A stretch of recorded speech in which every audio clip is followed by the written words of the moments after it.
one of the best things you can do right now to be happier, calmer, and healthier is start to live a life infused with meaning. But how are you going to do that? Well, in this video, I want to share with you 3 common regrets that I have seen keep people trapped and stop them from living that kind of life. Regret number 1, I could have acted differently. I want you to think about your relationship with your past. How do you look back at it?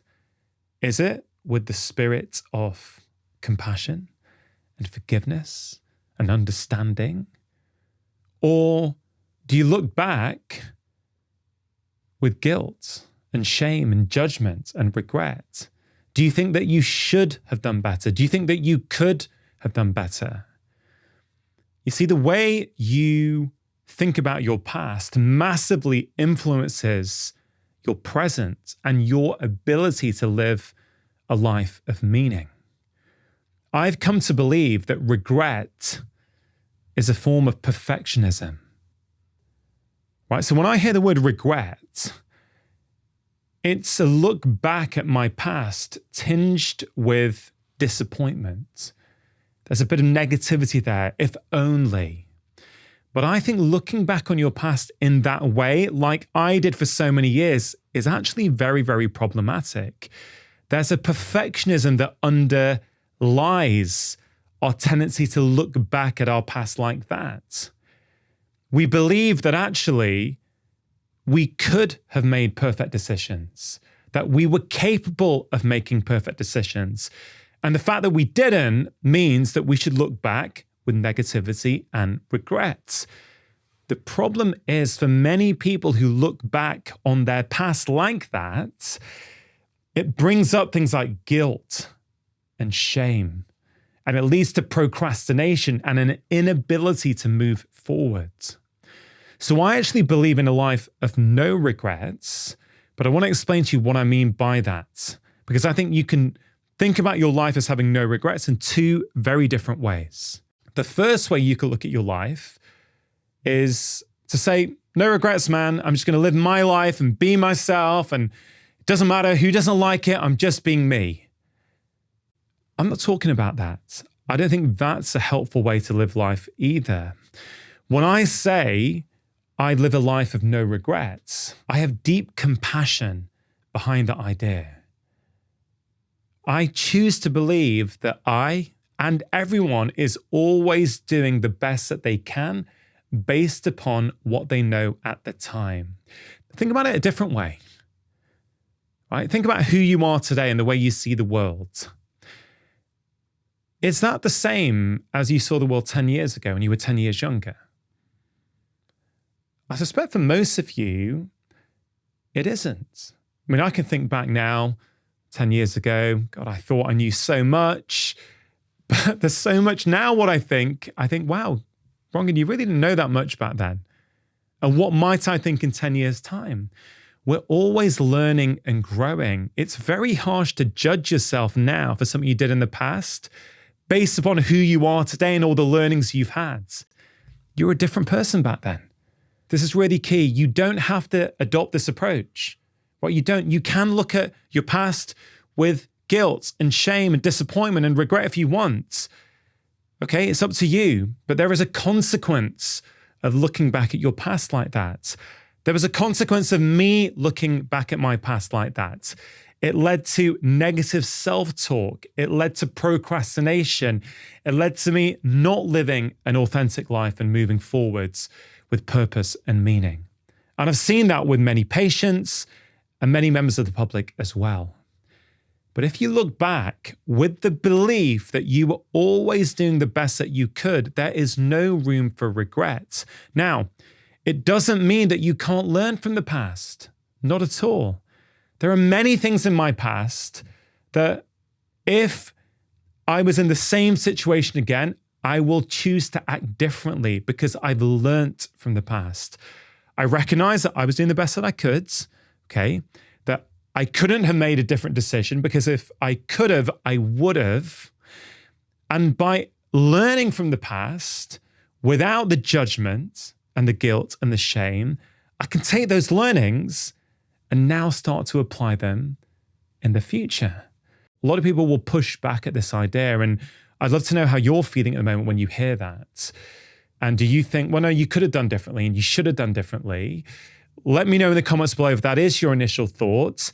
Please have compassion for yourself if it is. It is very, very common. Most people, I think, look back at their past like that. But the point I'm trying to make is that it's not helpful. It has a consequence. What happened has happened in the past. The question for you now is, how can you use the past to help your present and your future? And when you take away the judgment and the guilt and the shame, you free yourself to actually learn and make better decisions. Again, it's a choice. It's a choice you make. Okay, you don't have to. You may go, actually, Dr. Chatterjee, I could have done better and I should have done better. And I'm going to keep beating myself up in my mind for not doing better. And you can do that. But I would argue that if you are looking back at your past like that, that is a form of perfectionism. Now, we know that perfectionism is on the rise massively in society. Many people think it's due to social media. Although social media has made it worse, we know from the research that it has been going up since the 1980s. It's a long time now. Why? Well, many reasons. We're surrounded by these images and culture of what we should be able to do and what we should be able to achieve.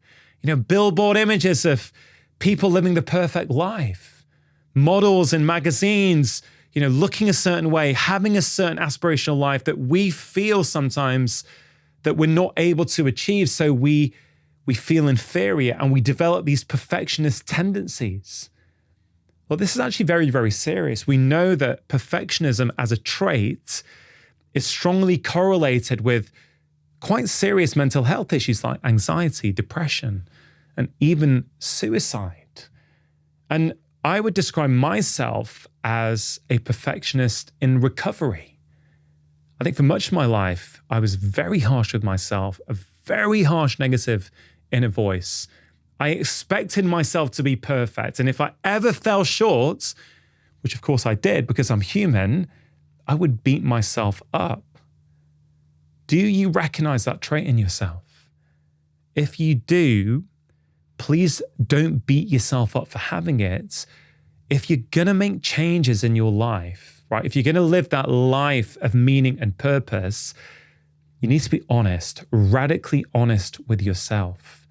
When we lie to ourselves and pretend that we've made peace with our past when we haven't, it starts to sabotage our present and our future.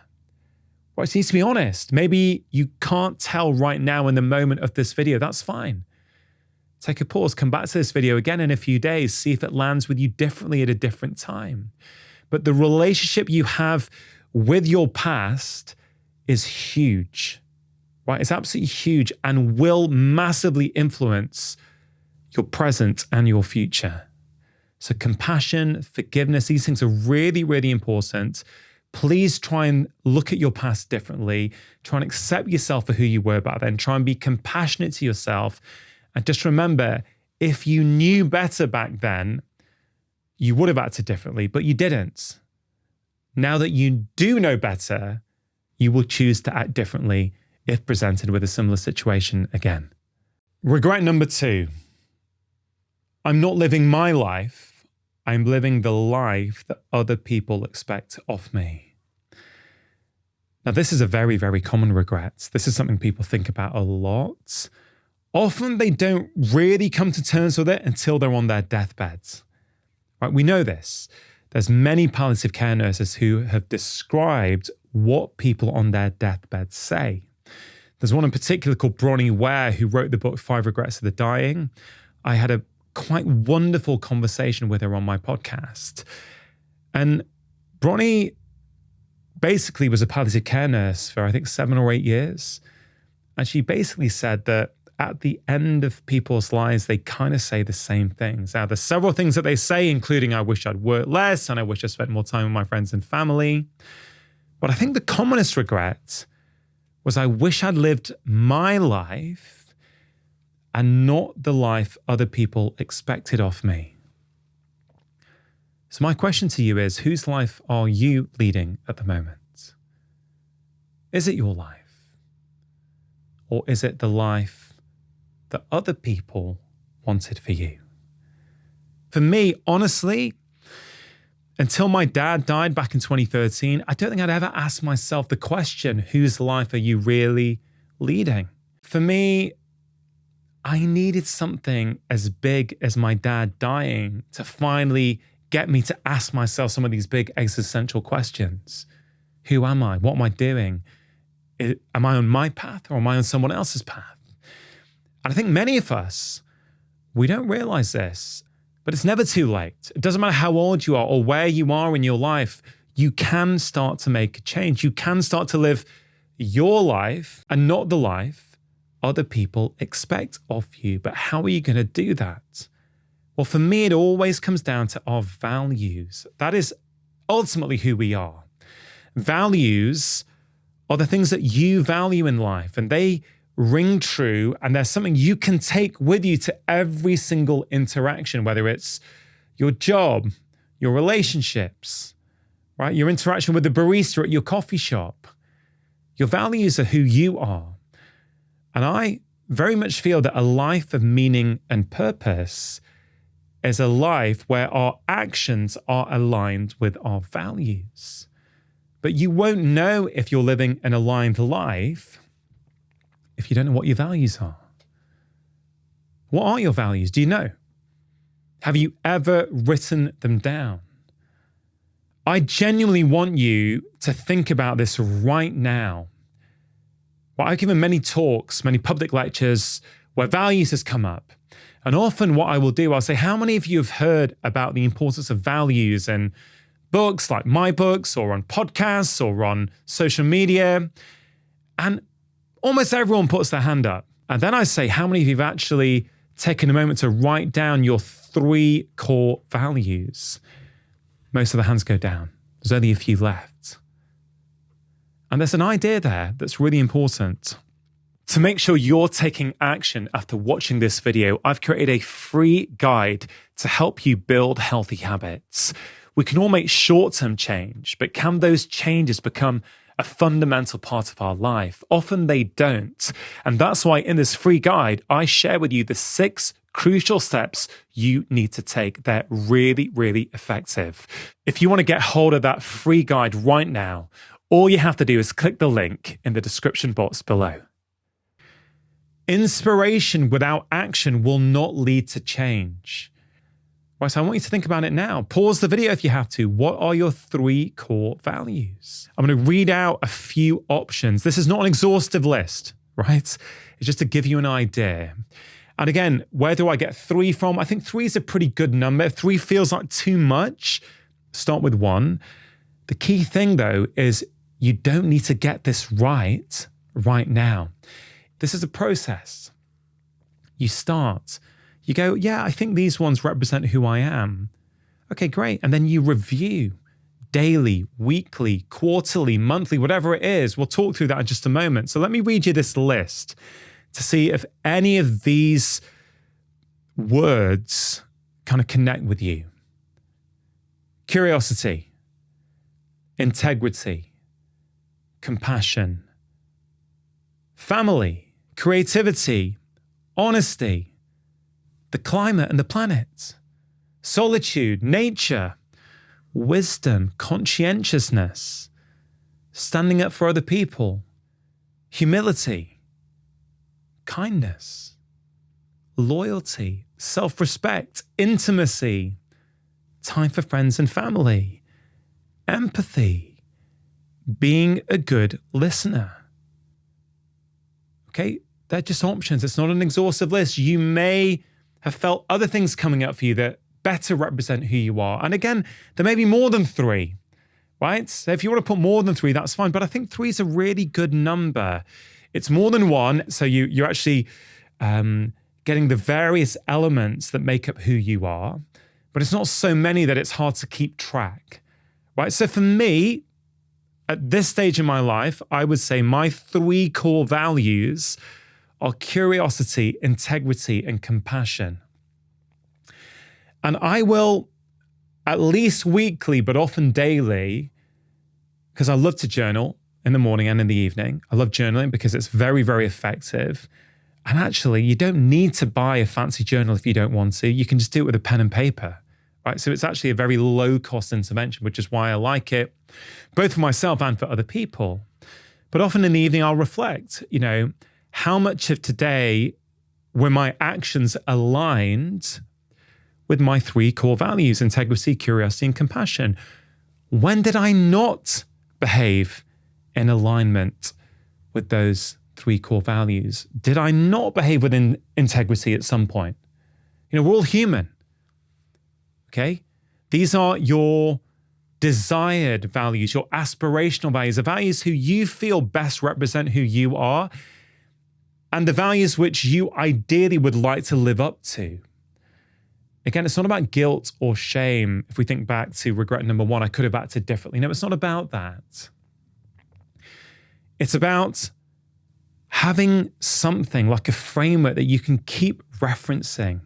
This is who I want to be. This is who I think I am. How much am I acting like that? I've seen so many patients, tens of thousands of patients. The vast majority of what we see as medical doctors is in some way related to our collective modern lifestyles. Okay, I'm not blaming people. I understand that life is tough, but people find behavior change difficult. One of the reasons I believe they find behavior change hard and they cannot make change that truly lasts in the long term is because there's a deep misalignment in how they're living their life.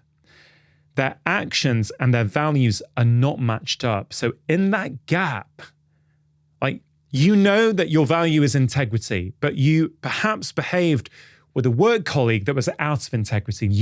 When you haven't acted in alignment with your values. And when you haven't, you create a gap in your inner being. And in that gap, you will put in all kinds of behaviors to close that gap. Sugar, alcohol, 3 hours doom scrolling on TikTok and Instagram, whatever it might be. Those things are usually downstream. When you start to live in full alignment, which can take a bit of time, and full alignment is a life of meaning and purpose, you will find that a lot of those behaviors effortlessly start to fall by the wayside. Right, so I want you to commit. What are 3 values that you think represent who you are? And if you have a moment, and if you feel secure enough in sharing them, and I hope you do, please drop it in the comments. There's 2 reasons for this.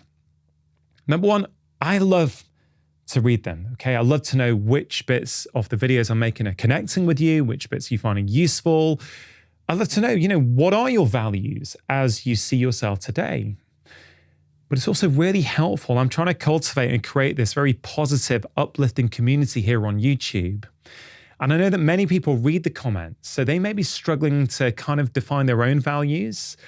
And just seeing you share yours can often be really, really helpful. And again, if one of your values is kindness and compassion and doing things for other people, well, putting your values in the comments below is a great gift, not only to yourself, but also to other people.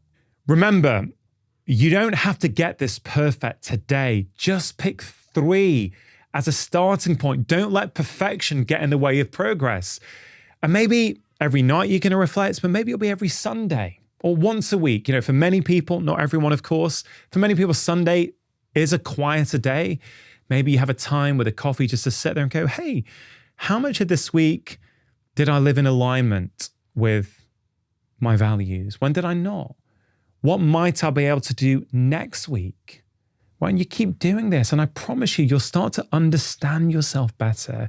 You'll start to catch when certain behaviors are not quite in alignment with who you are and who you wish to be. And then maybe once a quarter, you do like a bit of a values audit. Like, are these still the 3 values that represent me the most? And look, I said 3 was an arbitrary number. You may want to pick 5 at some point.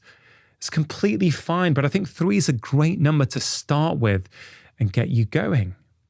Again, you can iterate, you can improve, you can look back in 3 months and go, you know what? I thought that actually this was a key value for me, but actually that doesn't make the top 3, right? Actually, there's another one I want to put in there instead now. I mean, for me, I'm playing around all the time with my values. At this moment in time, I think curiosity is probably the most important value, because I actually think that compassion and integrity come as natural byproducts when you approach life with curiosity. Curiosity means I'm going to be curious about everything. When someone's got a different opinion to me, I'm going to be curious. I'm not going to be judgmental. I'm going to be curious.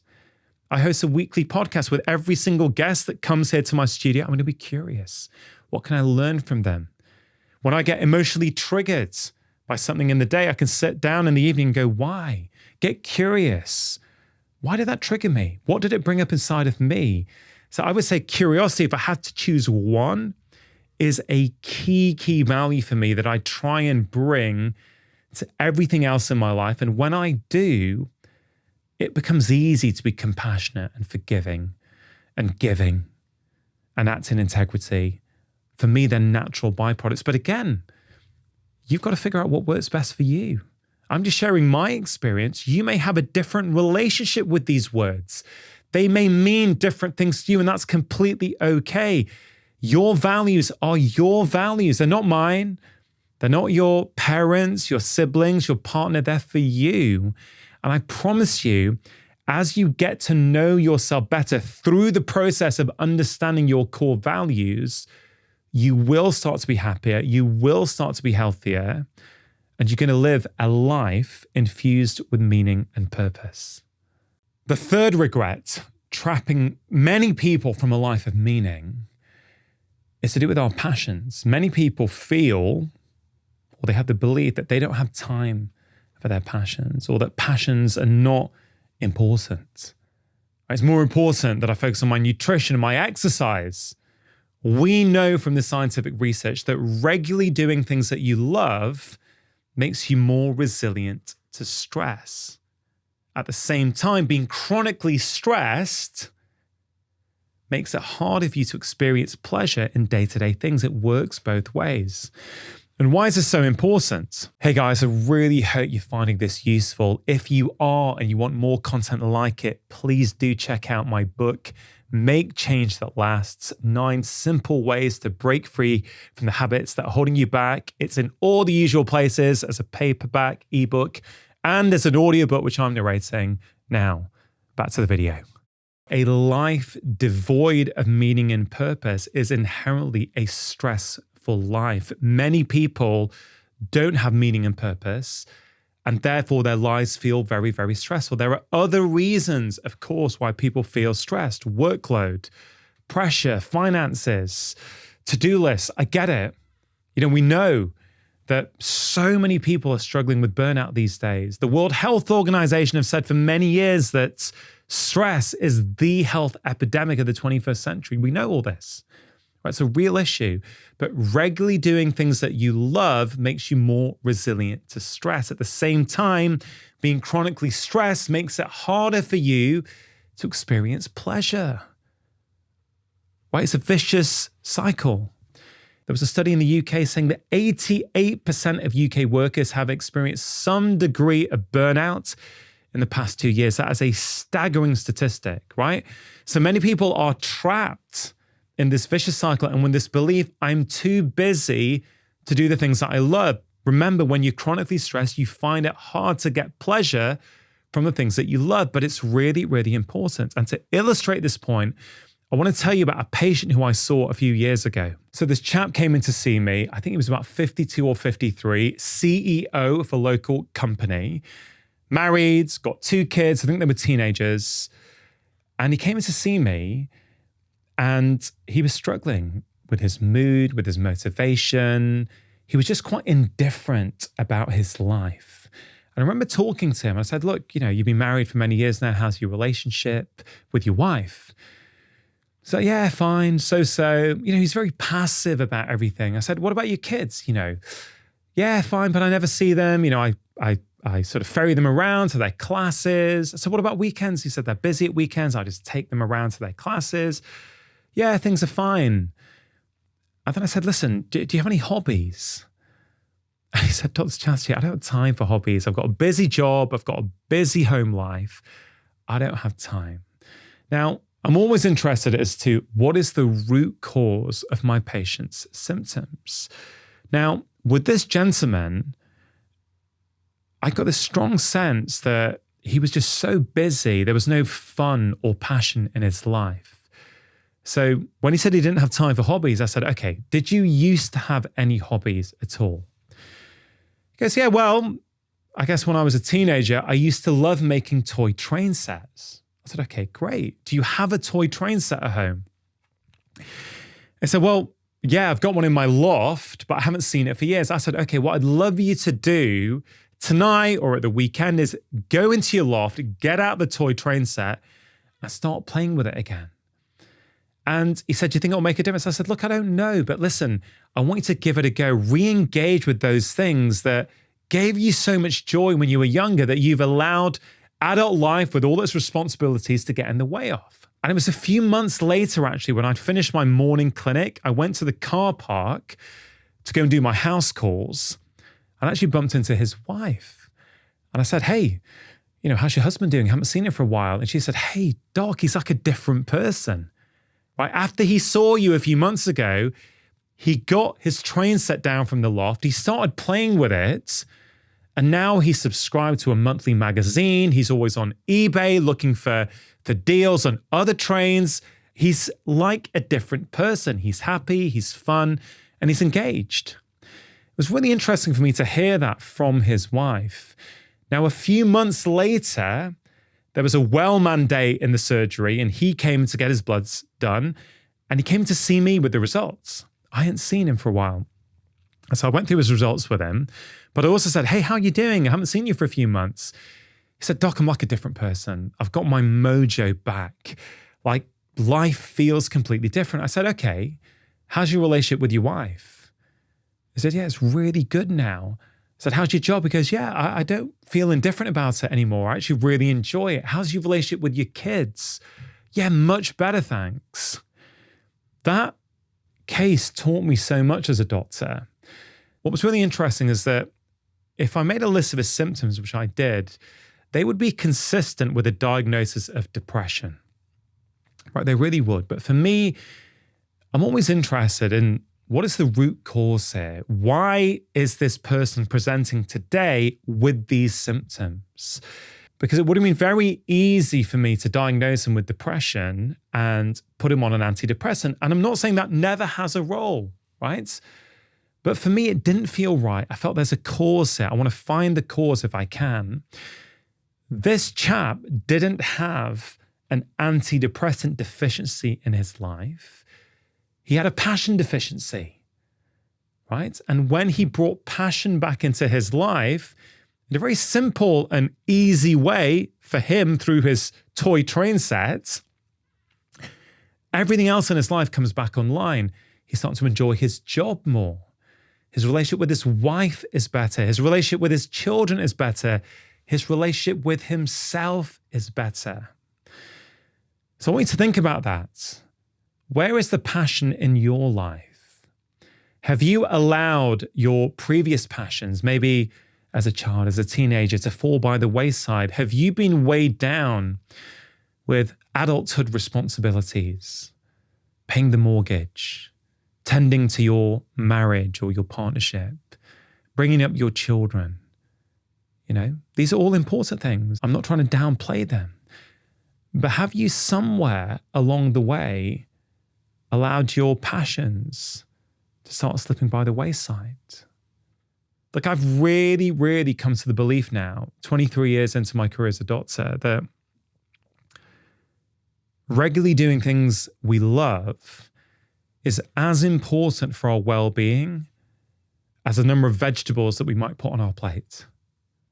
I really do. I think the research supports that. My clinical experience over the years totally supports that. If you don't have hobbies and passions, You will compensate in other ways. There's a void inside of you, right? And that void can be really toxic and permeate into other areas of your life. Now, listen, I get it. You may be really busy. So what I'm asking you to do is commit to a daily dose of pleasure each day for just 5 minutes, right? What could you do each day for 5 minutes that brings you joy, that you're doing for you, not for your children or your partner or your work colleagues, that you're doing just for you? It could be reading a book. It could be in your kitchen, putting on one of your favorite tunes and dancing as if no one's watching, and maybe no one is watching, right? And the joy that comes from doing something that you really, really love.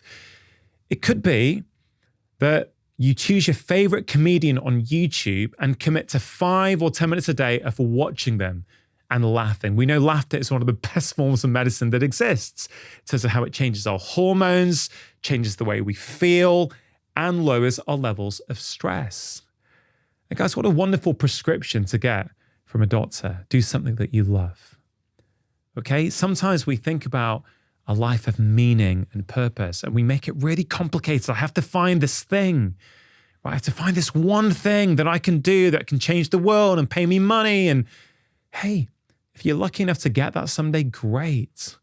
But for most of us, it's simply unattainable, or it feels unattainable at a particular moment in time. Do not neglect the importance of passion and pleasure in helping you discover that inner meaning and purpose. I've seen it in many of my patients, and I've really experienced it with myself. So remember, okay, 3 really important lessons. Regret is a form of perfectionism. It's time for you to start living your life and not the life that other people expect of you. And finally, don't neglect passion. Okay, what small dose of passion and pleasure can you commit to? And if you're struggling, think back to what you used to do when you were a kid or a teenager.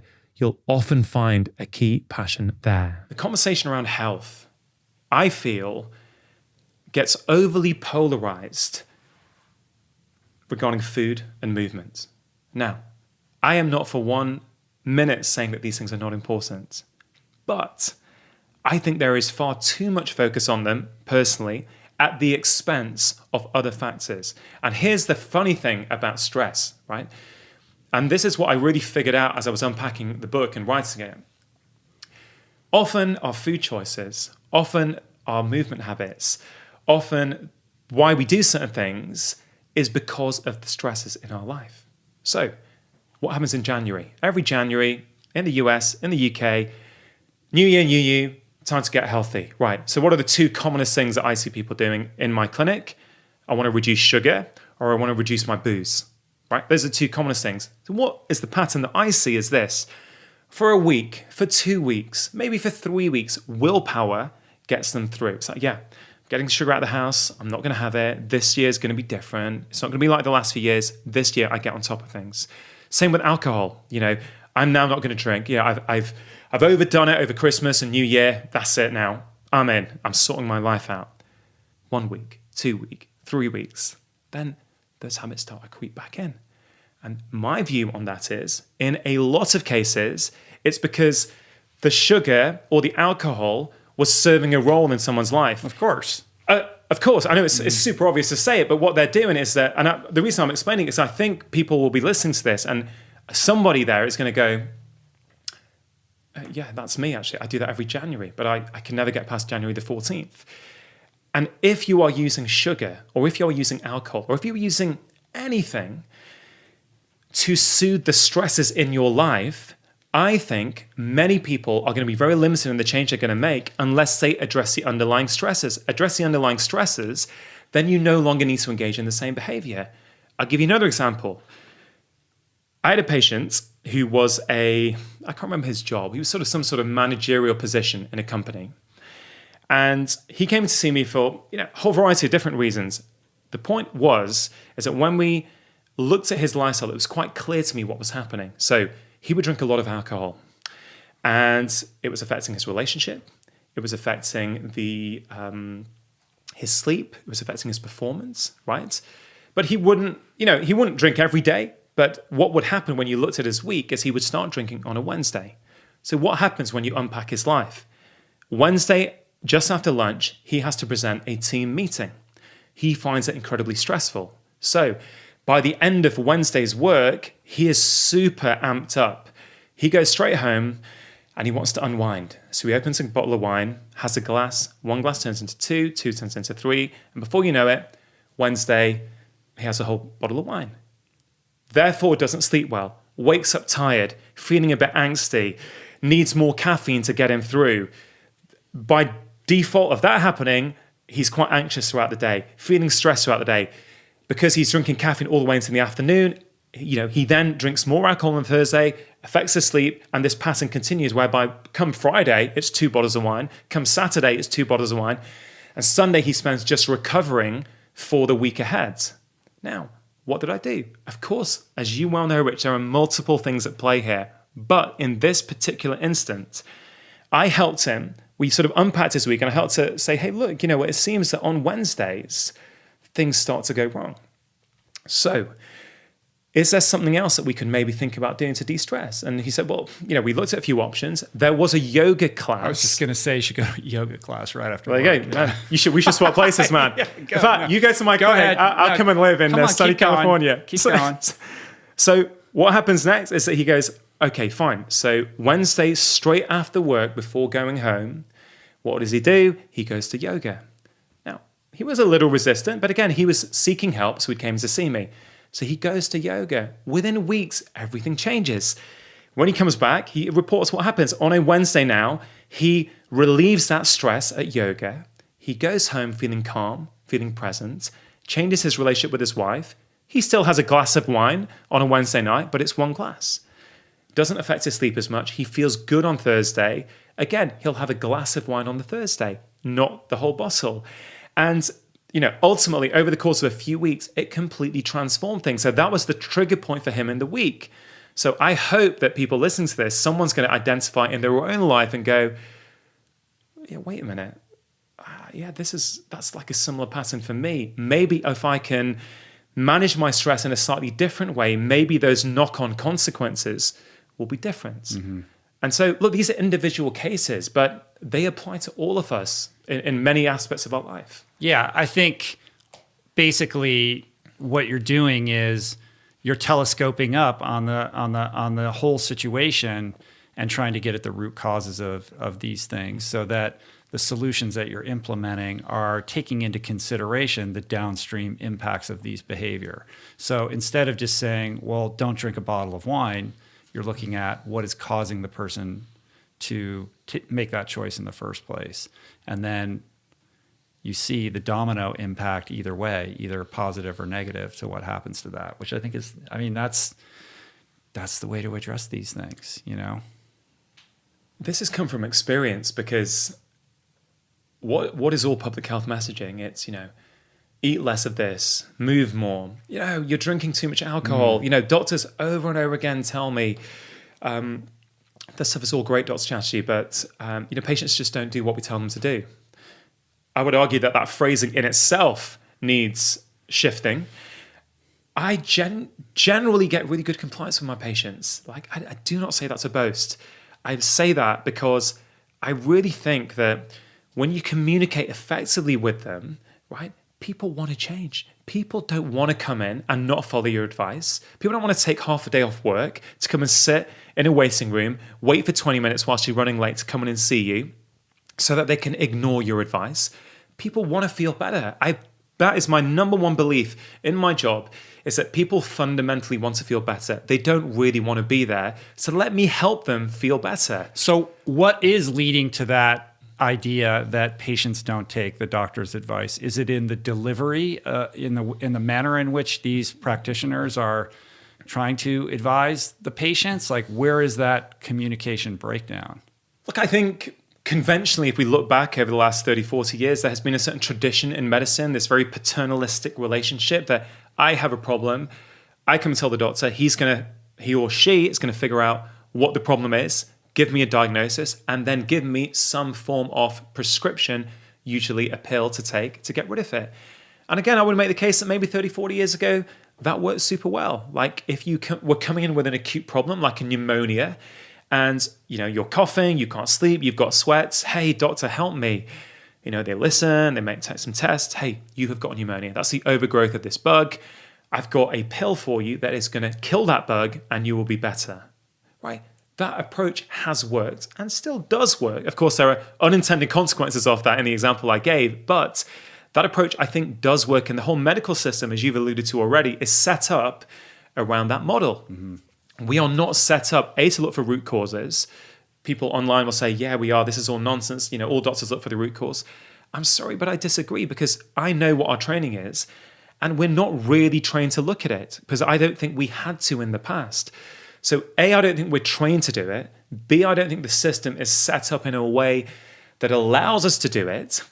And look, if you are a busy, tired, stressed out doctor, and you have, like in the UK, a NHS GP will see between 30 and 50 patients a day, right? I get it, right? You're sitting there, you've got 5 people waiting outside. The easiest thing in the world, A, is to give a prescription, because you can get that done quickly and run on time and start to build through your backlog.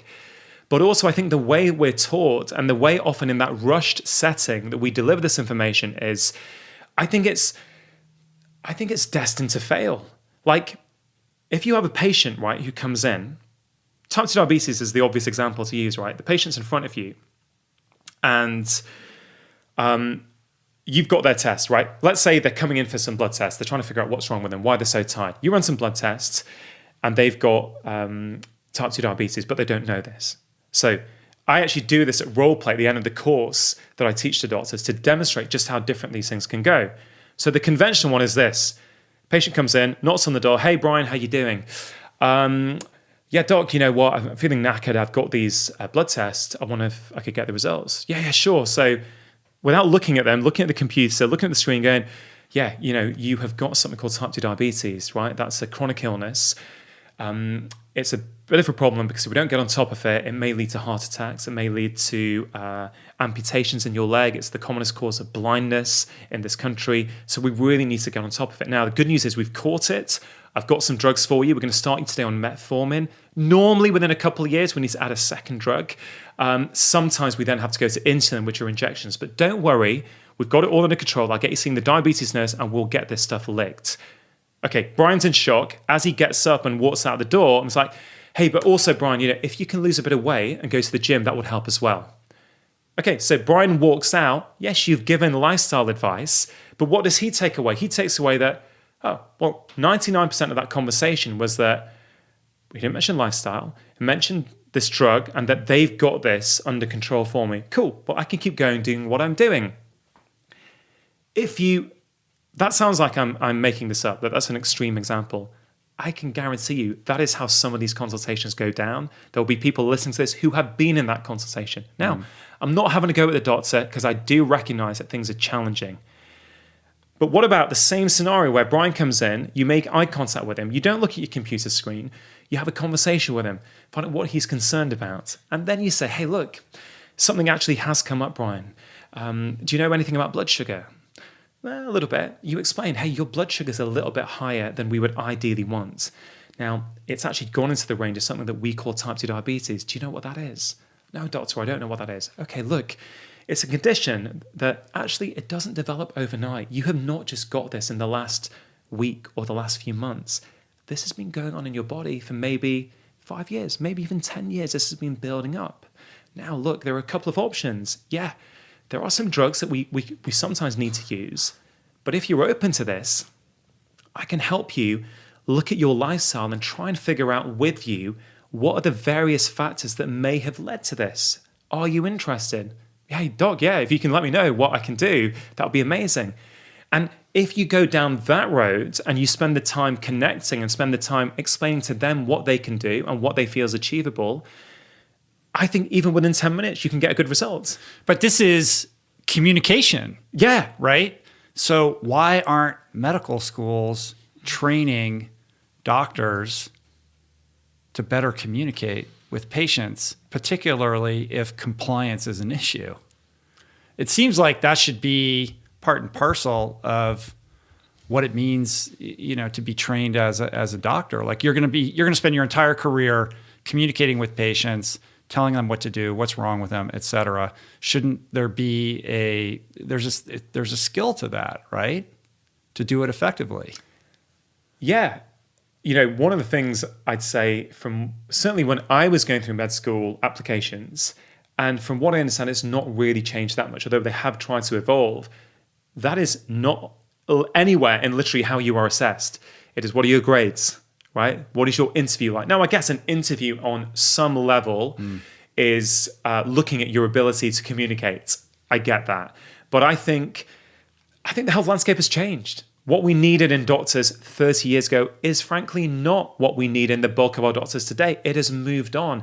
And therefore, the skill set that a doctor requires in the 21st century is fundamentally different in my eyes than the skill set a doctor needed in the 20th century.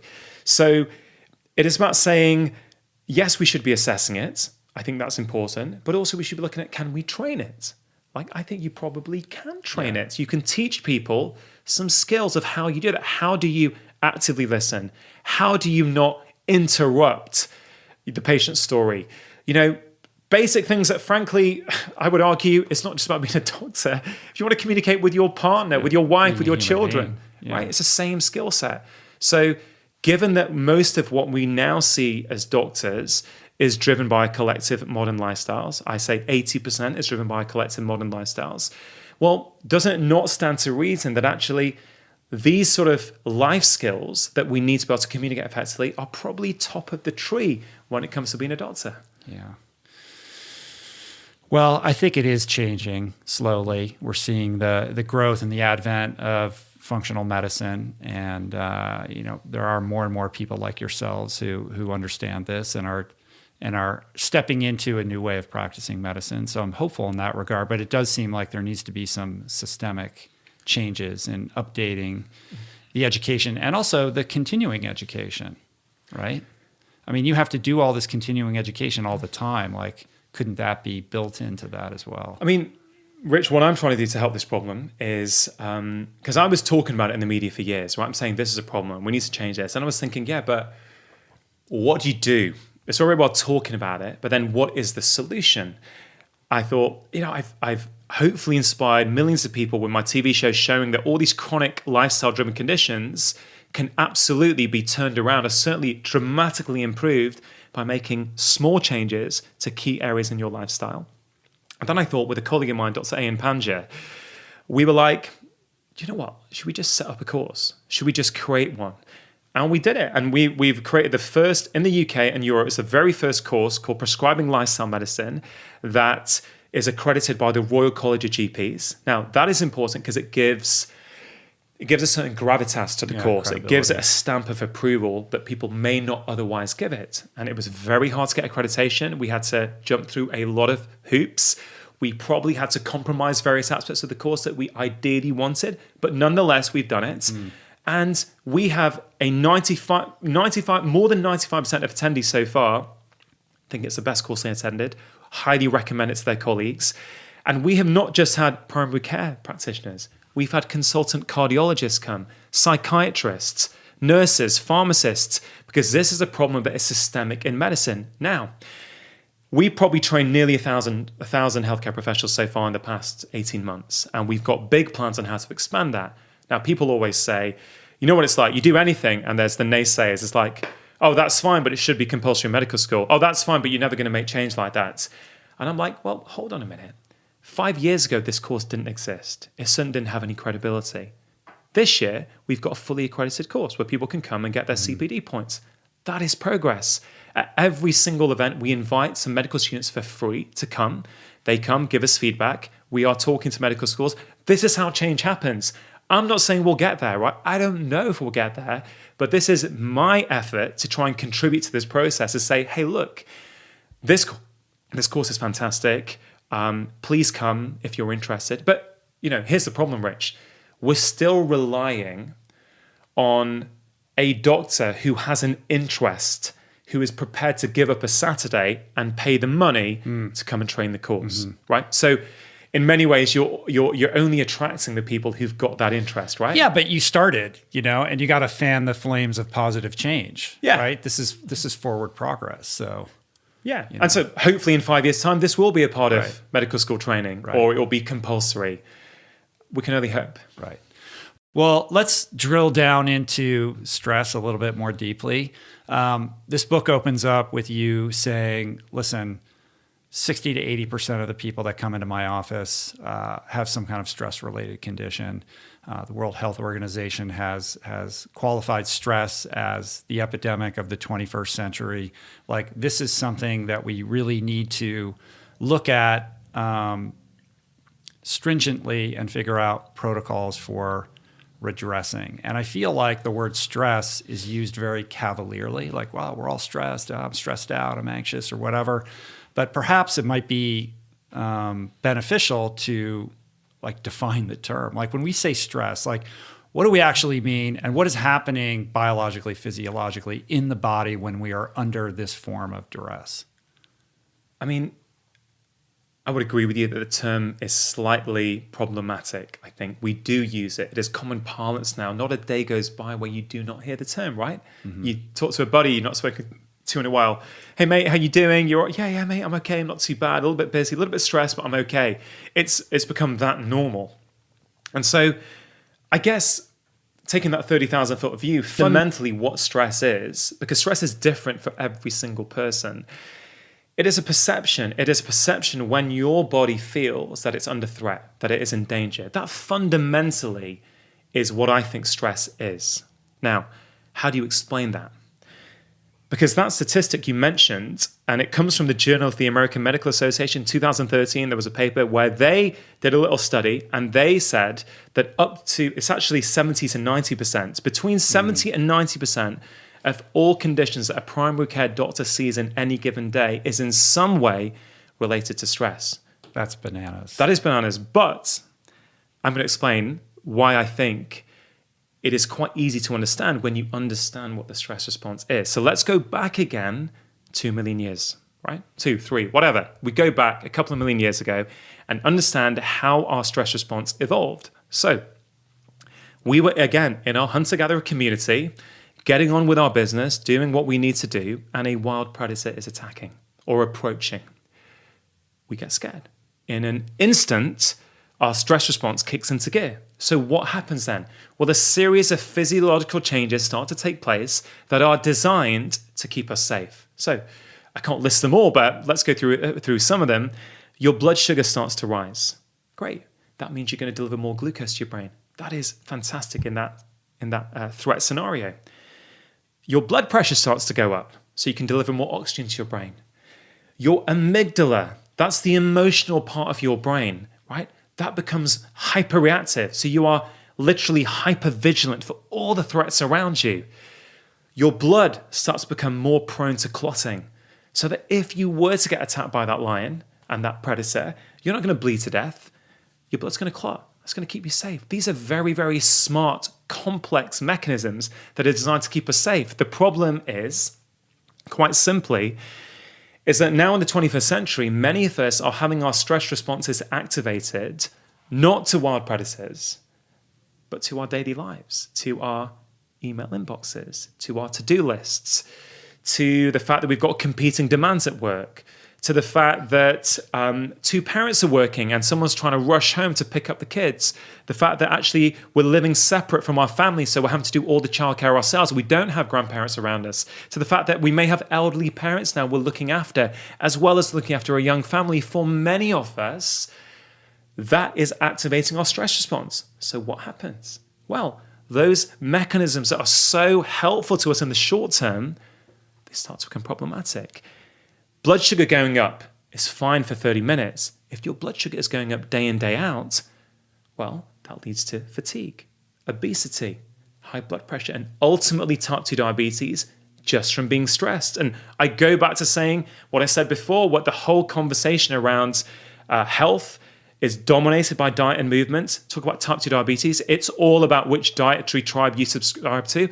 I can tell you that stress is a very, very key player when it comes to your blood sugar. And I have put many cases of type 2 diabetes into remission. Yes, I changed their diet for sure. But when the diet plateaued, the way I got the blood sugar lower was by addressing their stress levels. So Blood sugar, problem, helpful in the short term, harmful in the long term. Blood pressure, again, same thing. Great if you're running away from a tiger. Great if you're in your spinning class in the gym. It's an appropriate response to that stressor. But if that's happening to your email inbox, that's a problem. What about your emotional brain, right? The amygdala. I just said, when you are trying to escape a predator, you become hyper-vigilant to all the threats around you. That is appropriate. If you go to downtown LA tonight and it is dark and you are walking down a dark street and you think somebody is following you, you know what? You want your amygdala to go on high alert. You want to be hyper-vigilant to all the threats around you.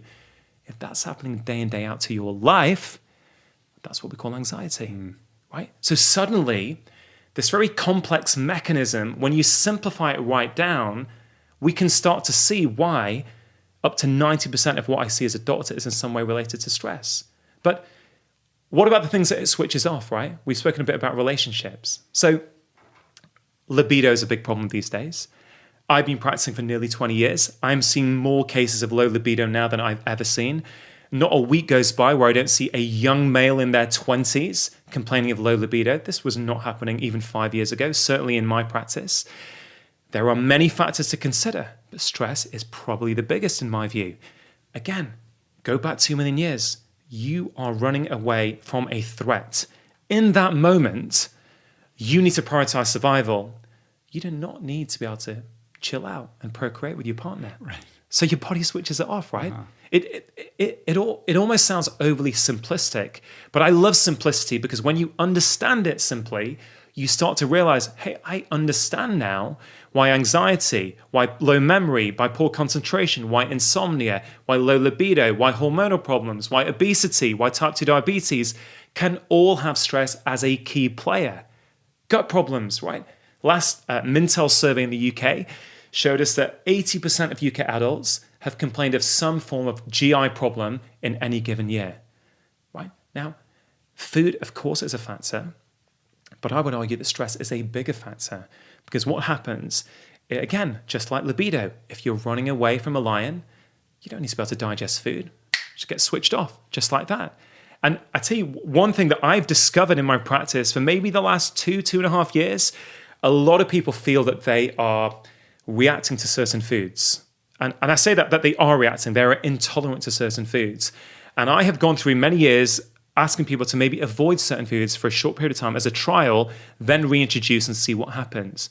But what I've discovered since I've really dialed into stress is sometimes people are actually not reacting to the food, they're reacting to the fact that they're eating in a stressed out state.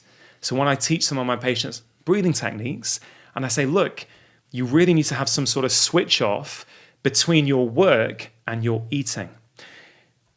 I am not casting judgment on anyone. I also often will buy my healthy, organic, whole food lunch, and I'll still be working and doing my emails whilst doing it, right?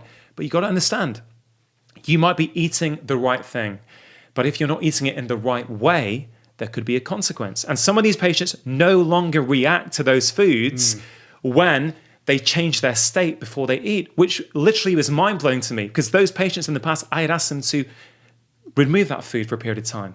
So it is so powerful. And I kind of reflect on the French when I think about this because there is this whole French paradox, right? You've heard of this, right? It's right. Well, they eat all these crazy foods and they don't have the obesity problems and the chronic disease problems that we have. And so, why is that? Is it their de-stressed lifestyle? They take, their meal times are sacred and elongated compared to what we do here in America. So, same in the UK. Look, I've recently been thinking about this a lot because there are multiple theories why the French paradox exists. But with the knowledge I now have on stress, I would have to say that there's a very powerful case to be made that actually the way they are eating means that actually their food is going to have a different impact on their body. It's going to do something different. If you prioritize a 90-minute lunch break where, hey, you know what, it's lunchtime. We're not doing that call. We're closing the computer. We're sitting down. We're chilling, and we are now going to have lunchtime, right? Of course, when you understand the stress response, it is going to do something different. And I actually had an interview with a French journalist last week because my It's because my first book has just come out in France. And I asked her at the end of that interview, I said, hey, look, can I ask you, does that still go on?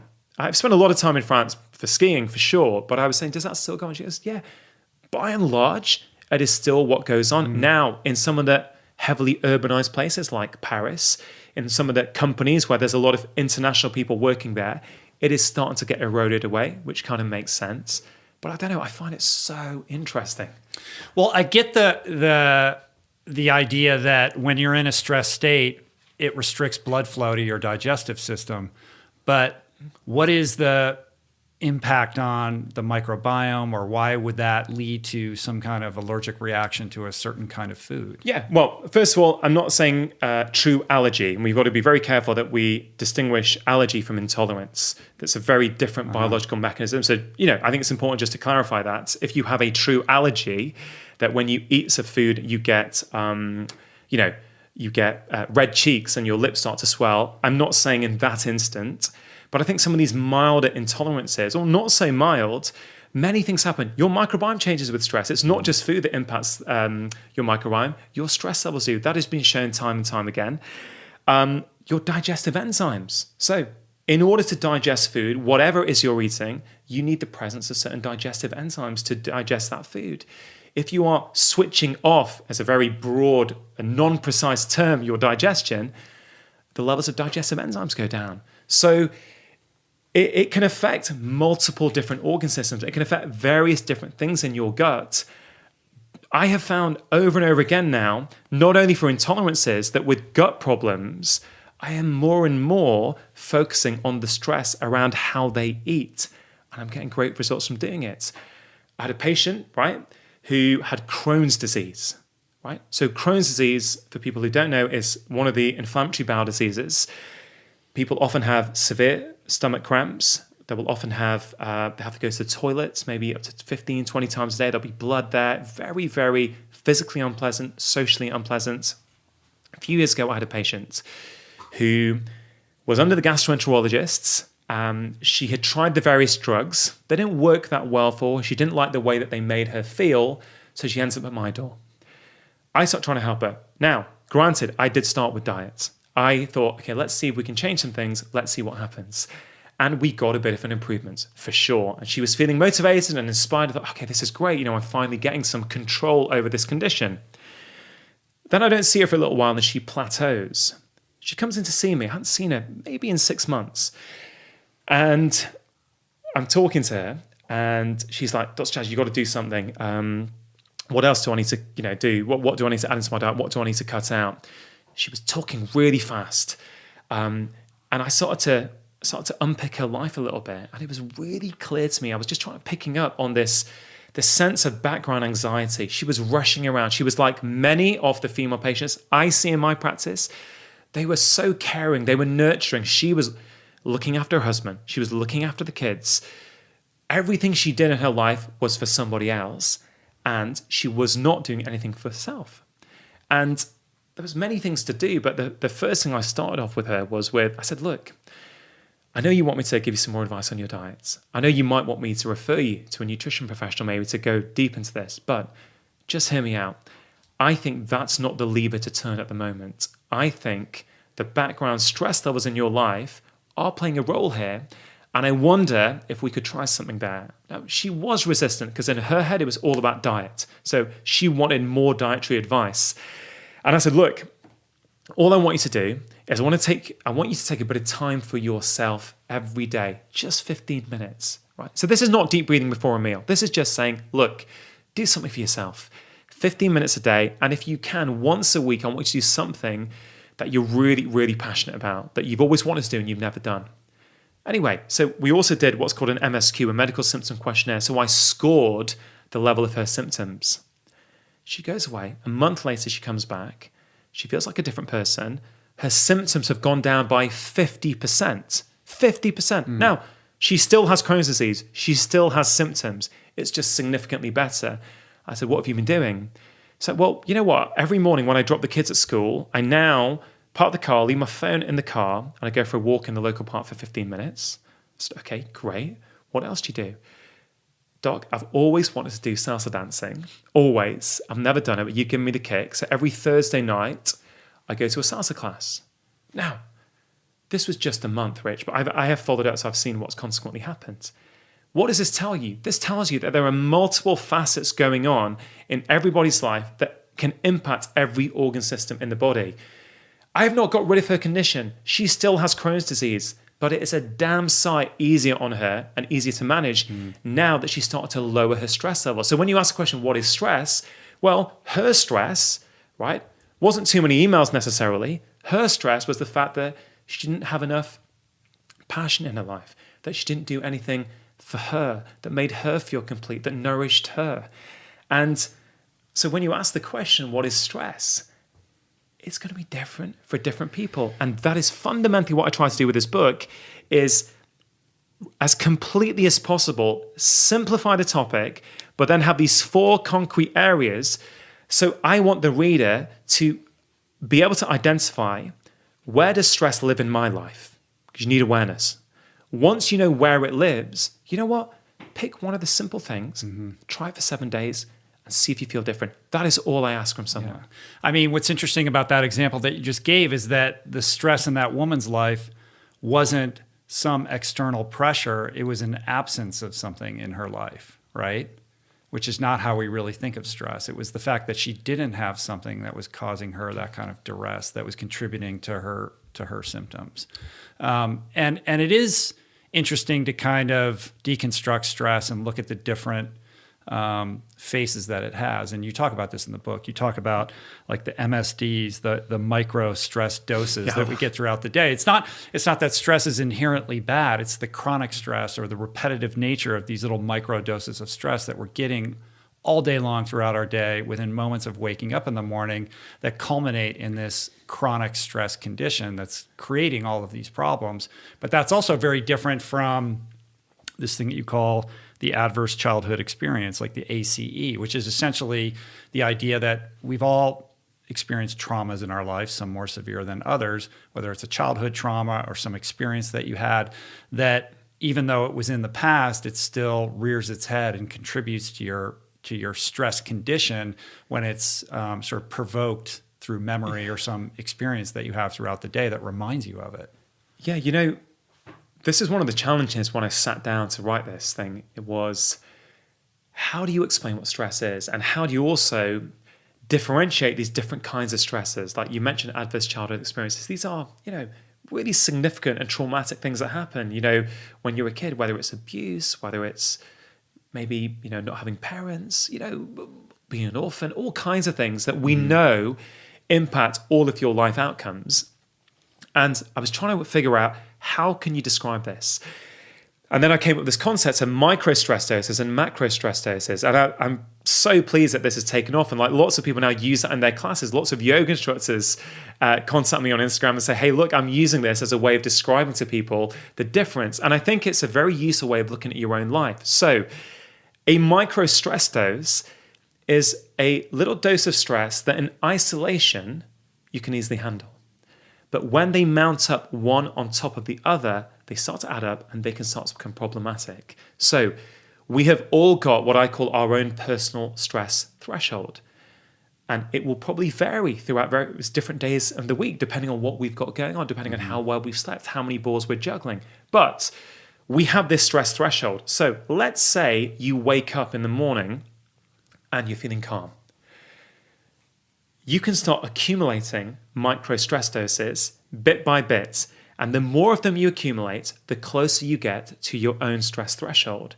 When you get to your stress threshold, that is when things start to go wrong. To make sure you're taking action after watching this video, I've created a free breathing guide that's going to help you reduce stress, calm your mind, and boost your energy. In this guide, I share with you 6 really simple breathing practices that work immediately. Even just 1 minute a day will start to make a big difference. To receive your free guide, all you have to do is click on the link in the description box below. That is when you have an unreasonable reaction to an email that you've received. That is when you have an argument with your partner. That is when you scream at your kids when they haven't actually done anything because you have passed your threshold. And I make the case that many of us have had 10 to 15 hits of micro stress before we've walked out of the door in the morning. So, what is the what is a common scenario these days? Okay, work's stressful. I come back, I'm knackered, I want to unwind. I don't want to go to bed because then it all starts tomorrow. So I'm going to stay up late on Netflix, unwinding and numbing what is going on in my life. So I go to bed late. Right.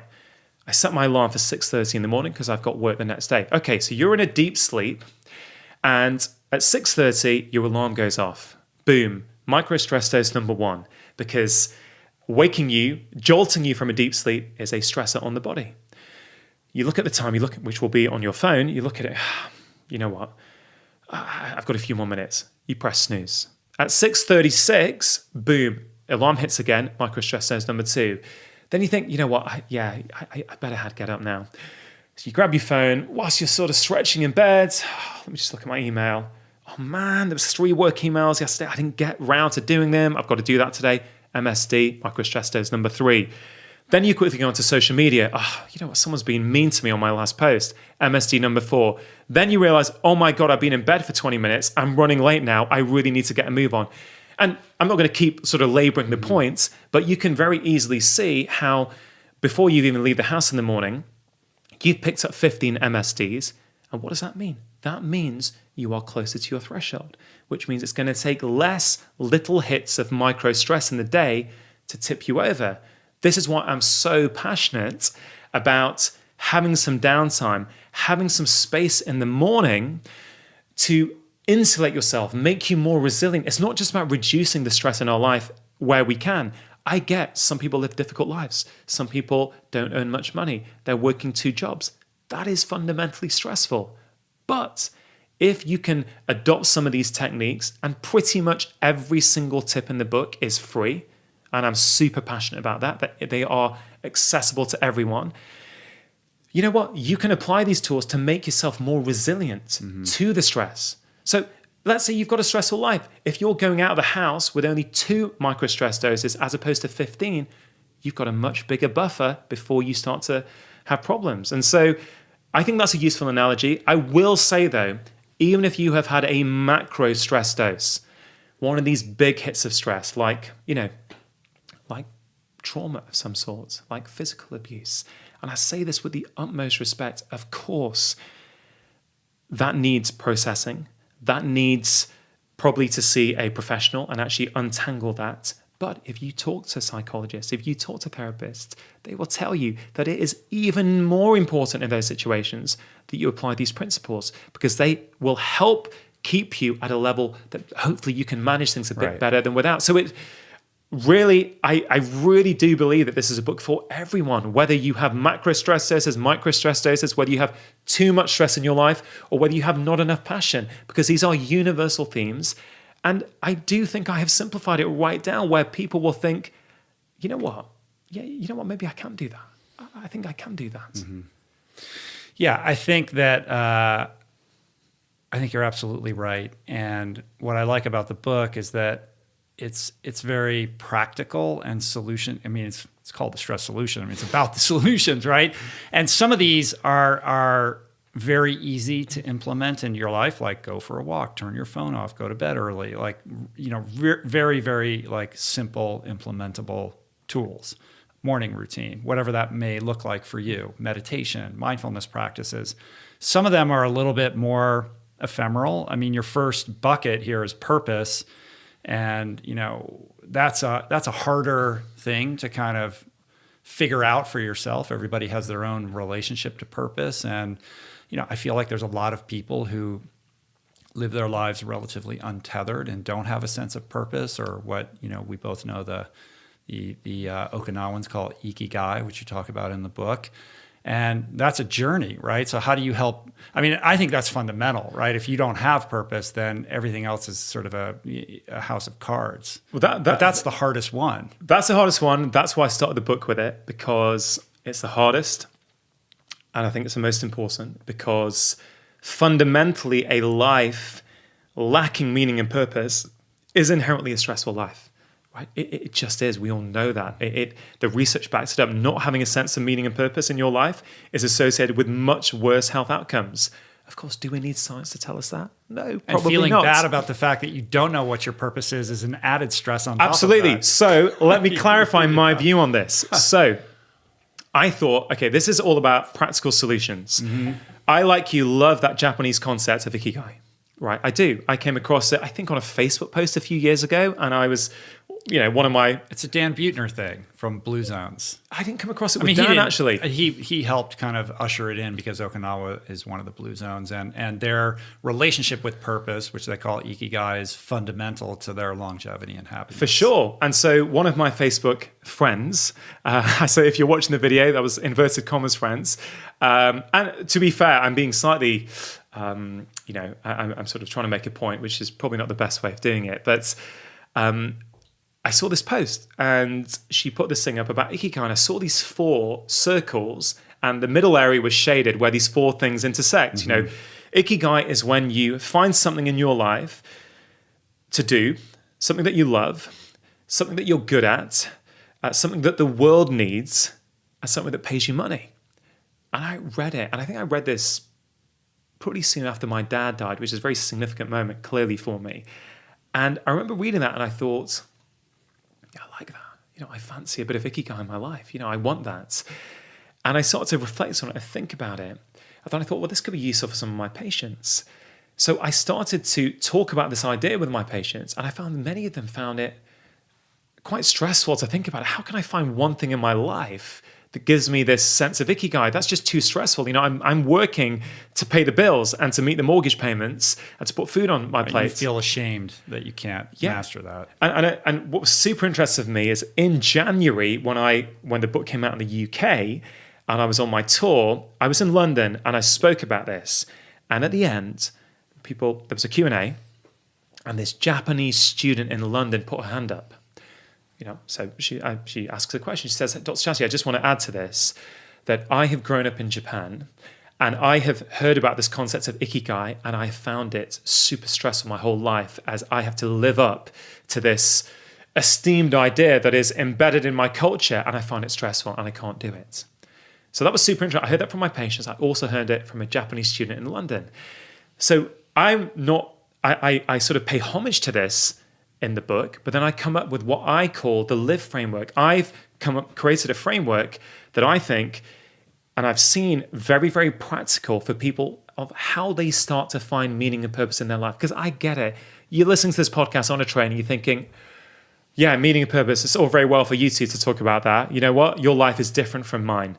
So it's a very simple framework. L is for love. I is for intention, V is for vision, E is for engagement. Now, we don't necessarily need to unpack the whole thing, but the point about it is you don't need to get all of these from one aspect in your life. You can get them from different aspects in your life, but it's a simple way to start moving you towards finding your meaning and purpose. So what is the first L? The first L is love. It's about passion, right? So research shows us that regularly doing things that you love helps to make you more resilient to stress.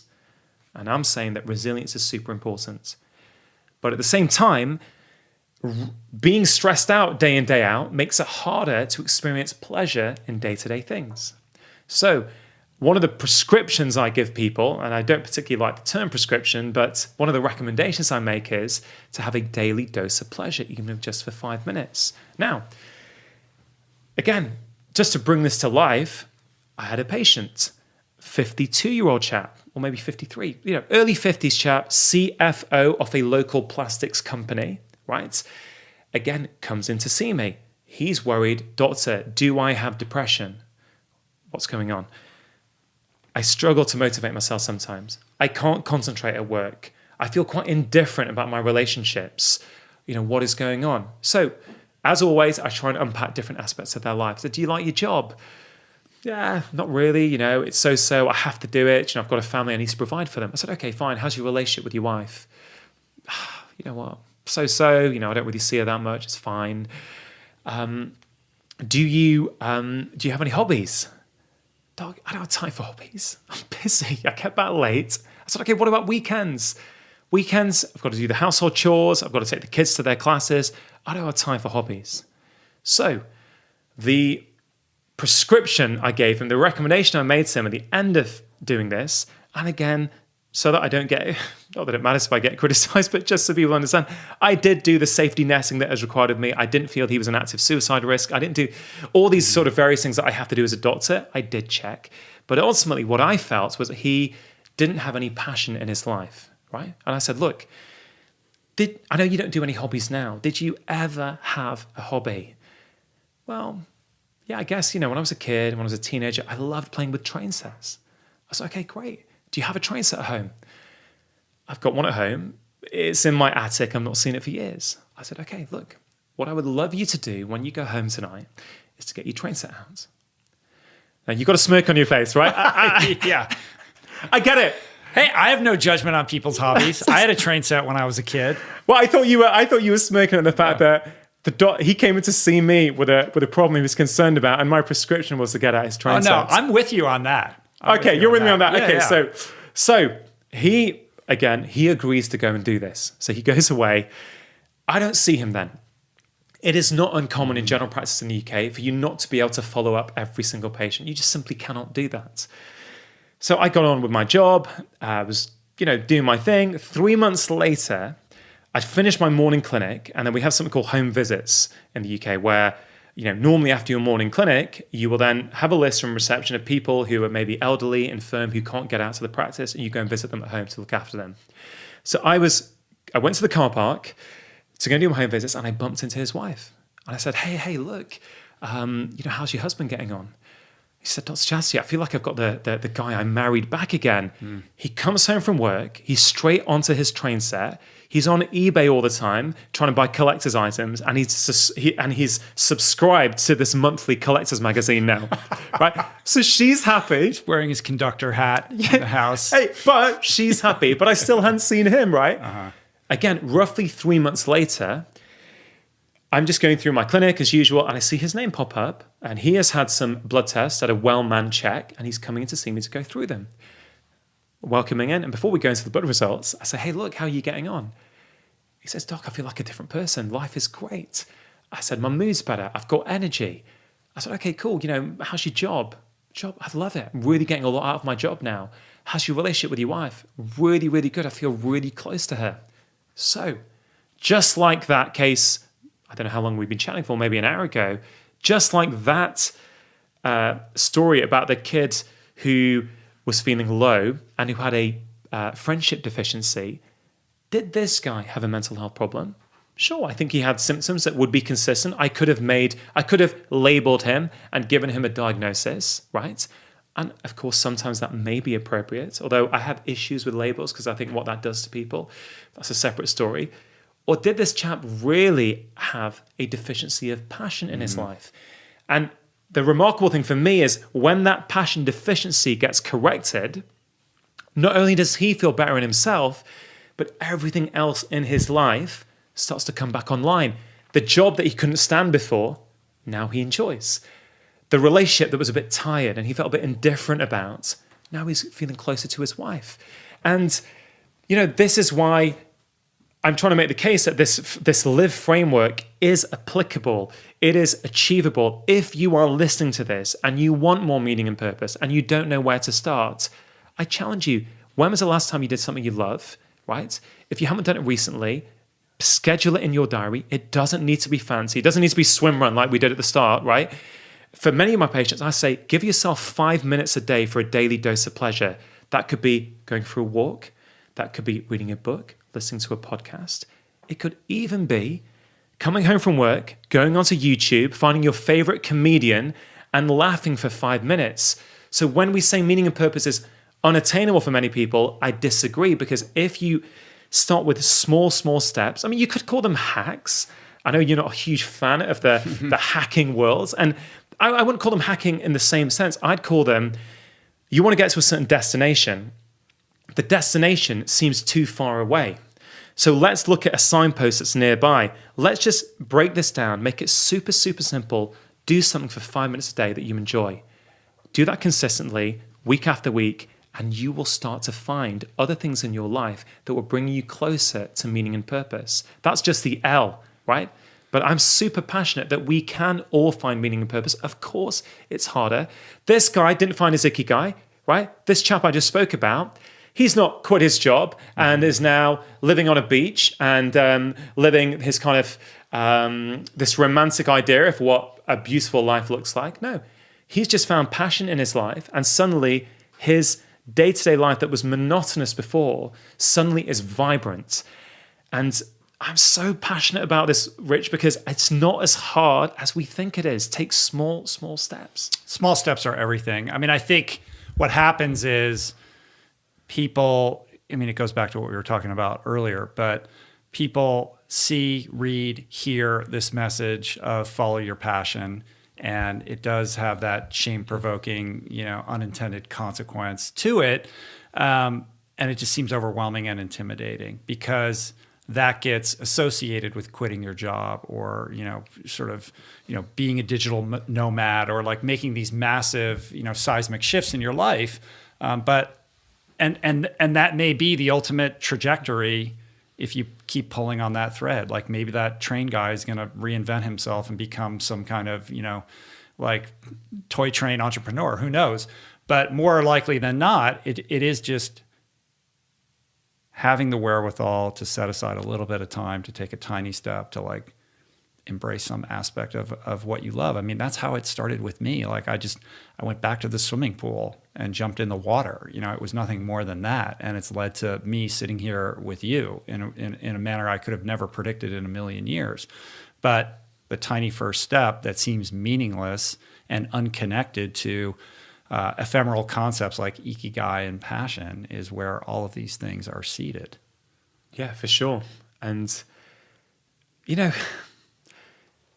this is such a fundamentally important point, not only under the umbrella term of stress, just for just our overall well-being, how we feel about ourselves. It's very hard to do that without passion. It's very hard to do that unless there is some overarching objective or direction in your life where you are going. And I get it. Many people don't feel that they can have it. This is why I drill down, I think so hard, how do you make this achievable? How do you bring these kind of really lofty concepts and ideals, and how do you bring them right down to something that someone who's working in a council flat, who's working 2 jobs, who feels that there is no way out, to something that they can apply? And, I know this stuff works because I've been using these tips with real people with busy lives, and you pointed it out. That's it. It's not about necessarily that first step. Of course, that's very important, but who knows what that guy will be doing in 5 years? He's now on the road to that destination. Well, there is no destination, but he's on that road, on that journey towards meaning and purpose, and it starts with those small steps. Mm-hmm. So we are headed into holiday season, the most stressful time of the year. By the time this podcast comes out, we'll be more in the thick of it. This is the moment where stress peaks. People are with their relatives. They're in high stress situations. There's a lot of pressure to show up for other people, and it pushes people over the edge. So I think it would be really helpful and instructive to kind of provide some guidance for how people can better navigate the minefields of the holiday season. Yeah, sure. You're right. It is all over the world, I think. Well, certainly in the countries in which we live, it's a time fraught with problems. Pressures, external pressures, things that we feel that we have to do. There are so many things that we can do, but the thing that is rising to the surface in me now is think about downtime, right? We need downtime. We thrive on downtime. Our brains thrive on downtime. You simply cannot get up, go on your phone, consume, watch what the world is giving you, reacting, go to after work drinks, go to all these family engagements, come back, lie in bed, consume more. You simply just cannot do that without there being a consequence. You will be accumulating micro stress dose after micro stress dose, and you will go over, and it will lead to family arguments. It will lead to a row with your partner. It will lead to you getting stressed out at work and falling out with your boss. it is all a consequence of that framework of micro stress doses and where is your stress threshold.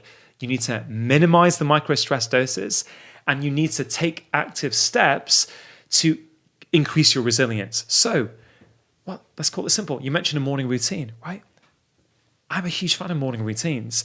And the framework I create for people is a morning routine has 3 M's, and the way I see it: mindfulness, movement, and mindset. So if you want a morning routine, you don't know where to start, think about those 3 M's. Now, you can personalize them to your own life. If you have got an hour in the morning, great. If you've got 5 minutes, you can still do it in 5 minutes. Mindfulness, that could be meditation. It could be breathing. Whatever you want can be mindfulness, whatever appeals to you. Movement, anything you want. Do some push-ups, do some yoga stretches. And then mindset. Mindset is do something to put you in a positive frame of mind. That can be reading a book that you enjoy that makes you feel good. It could be doing some affirmations like I often do with my daughter. Now, to really be clear on this, I have a patient in particular who says, Doc, these morning routines, they sound great. I'm too busy. I've got to get the kids ready. I don't have time for this. I have persuaded her to try it, and she now sticks religiously to her 5-minute morning routine, right? So my own routine tends to be about half an hour. I have that luxury now. I didn't always, but hers is 5 minutes. So what does she do? Let's break those 3 M's down. First M, mindfulness. She does deep breathing for 1 minute when she gets up, right?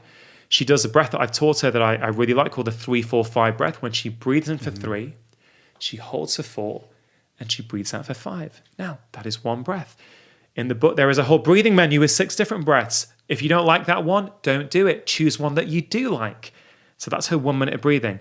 Then what does she do? For her next 2 minutes, she does some sun salutations that she learned in a yoga class. Just 2 minutes. Then what she does, she reads a book that she likes. She keeps 5 books there, and she picks one. She reads a few pages. Just the act of having 5 minutes to herself in that morning actually transforms the rest of her day. This particular patient had really bad eczema. Her eczema has gone down dramatically since she started doing this morning routine. When you understand the physiology, of course that makes sense. Stress ultimately impacts the immune system. Eczema actually, at its core, is a slight dysfunction of certain parts of the immune system. Therefore, if you can impact the immune system, you stand a chance that you actually might be able to reduce your eczema. Not in every case, but in this case. So have some time to yourself.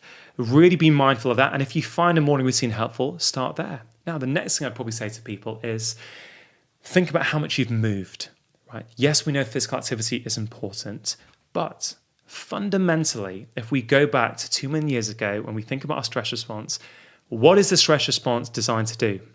It is priming us for physical activity. Nowadays, the stresses are coming in such a way like, we're sitting on our butts at our desk and our email inbox is stressing us out. Or the fact that actually, oh man, I am exhausted today, but everyone at work's going out tonight, and then my sister's flying into town tonight. Oh man, I just want to go to sleep, right?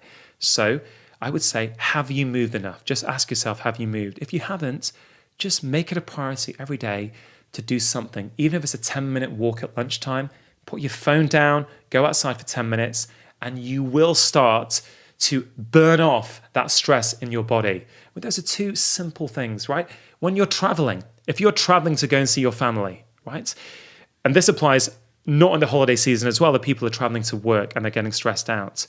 Use that travel time to really look after your mental health, right? Don't put the news on. Don't listen to what Trump has just tweeted, right? Own your mental space. Own what's going on in there. Use that time to listen to relaxing music. Listen to an inspiring podcast. Pull up the Calm meditation app on your phone and put your headphones in and meditate for 10 minutes. I am not asking you to do 3 hours of yoga every day, even though that will help you, right? I'm asking you to just think about, have I given myself a bit of time today? If you are getting stressed out at a party, your family are there, your mother is stressing you out, right? Your mother-in-law, let's say, or whatever, check in with your breath. It's a cliche. It is the biggest cliche, just breathe. If people understood what breathing actually does, on a fundamental physiological level, we would all be practicing it every day. Breathing is information for your body. When you're feeling stressed, when you've got deadlines that you're working away for, you will not realize, but your breathing will change. You'll start to breathe more from your chest than your diaphragm. You'll breathe quicker. Your breaths will be more shallow. And what does that do? That sends messages to your brain that I am in danger, that there is a problem. And that gets you in a vicious loop where you start to breathe faster. Now, the great news about that is that you can very easily change that situation. If you consciously change your breathing, you can change your physiology. So if that's happening, you're at a party, whatever, there's a work do, you know what, maybe go to the restroom or go outside and just for 2 minutes, breathe. Do the 3-4-5 breath. If you don't like that one, do a box breath where you breathe in for 4, hold for 4, breathe out for 4, hold for 4. I guarantee if you do that for 1 minute or 2 minutes, you will feel calmer, and the way you deal with that situation will absolutely, it will change. You will be less reactive. Alcohol, right? I get it. It's a time of year where people like to drink. Fine. I recognize that. That is something people associate with that time of year. Just be mindful of the fact that alcohol will trash your sleep, right? There's no other way of saying it. Alcohol trashes our sleep quality. If you've been out for a few nights on the bounce and you're tired, you know what? Learn to say no. Just look at your diary and go, you know what? Do I need to go to every single social engagement? Or can I go, I've gone to 2 this week. Maybe I'll just stay in one night. And, I'll reset my stress threshold by having an early night and going to bed. And then maybe I'll go out tomorrow night. If you're out drinking, maybe can you just reduce it a little bit? If you like to have a glass of wine when you're out, fine. Most people who drink, when you talk to them sober, will tell you, and I appreciate that everyone's different on this, but for most people, the enjoyment comes from that first drink. I shouldn't say for most, for many people, right? There's kind of diminishing returns after that. So, I mean, you may have a different perspective on this. I'm sort of... I have a whole other thing on that, but go ahead. Okay, I'm going to say some people, right? They will find that actually their enjoyment comes from that first drink, that just little feeling of unwind from the day. Maybe have that first drink, enjoy yourself, stay out, and then, I don't know, don't go overboard, because what happens in holiday season, and I've never really thought about this, never really been asked this, but what happens in holiday season is fundamentally your micro stress doses add up. There are more micro stress doses in your life, so you are operating near to your stress threshold much more than you ordinarily would. So anything that pulls you away from that is important. If you enjoyed this video, I think you're also really going to enjoy this one. In this video, I'm going to share with you 5 small daily habits that have worked for me, that have worked for my patients, and are going to make you feel incredible if you can give them a go for the next 30 days.